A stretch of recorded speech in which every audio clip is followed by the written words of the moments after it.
Welcome to Blizzard Fire. We hope this video helps fire up your solution. You start by confirming eligibility because if you fail here, time is wasted. Review income caps, household size, and property type immediately. Make sure you meet each criterion. Next, collect required documents: ID, payslips, bank statements, tax returns, and property title. Once done, request a cost estimate and lock in seller or builder contact details. Then, create digital copies and a checklist so you can submit a clean, error-free application without delays.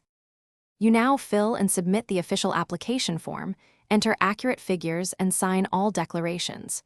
Attach clear scans of ID, income proof, property valuation, and any required NOCs. Make sure file names and sizes meet portal limits. Compress if needed. After uploading, pay the processing fee and immediately record the application/reference number.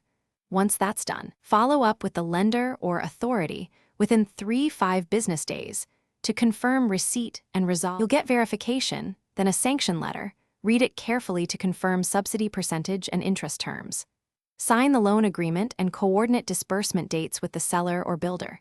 Make sure the subsidy is reflected in the disbursed amount and EMIs. Request an amended schedule if not.